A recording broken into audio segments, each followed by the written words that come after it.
Today I thought I'd bring a good old tutorial video to show you how I made my large cactus gardens. The reason I started to make these was because I didn't enjoy the way that a million different small pots looked all cluttered together. It's been a really great solution for me, and I'm really excited to show you how I did it. So the first thing I do is fill up the pots about halfway with super well-draining cactus soil. Emphasis on the well-draining part, and I say that because you're going to be putting a little bit more soil in these than you regularly would if they were being potted individually. You can buy long terracotta pots for a project like this, but I just prefer to use plastic ones that look like terracotta instead, and since they're plastic, they're actually a lot lighter than clay pots would be when they're all filled up. The most notable plants that I'm using in this pot are the totem pole cactus, the white ghost euphorbia, kalanchoe, rat tail, and the bear paw succulents.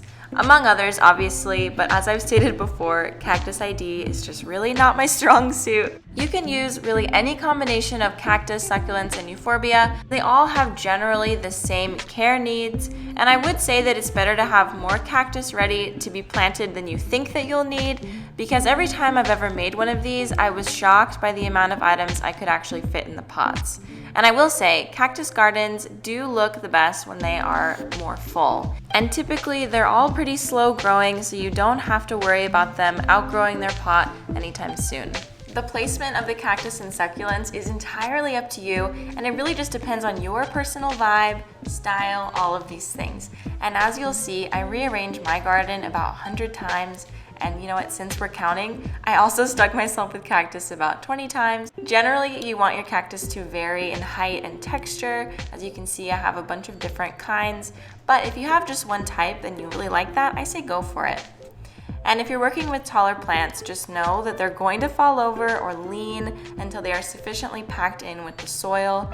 Cactus, as you can see if you're repotting as well, they have a really tiny root system, so there isn't much to hold them in. Usually I bury them just a little bit more than I normally would with a different plant, and that's just to ensure that they won't be ripped out under certain weather conditions, especially because this will definitely live outside in my house. I chose to cover the dirt in my cactus garden with this decorative rock just because I think it adds a nice polished touch, and it's obviously super optional. I think that they look good both ways, but since I had it laying around, I just decided to put it on.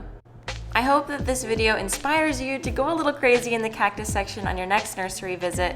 Of course, thank you so much for watching, and don't forget to subscribe to my channel if you're into that whole thing, and I'll see you in my next video. Bye!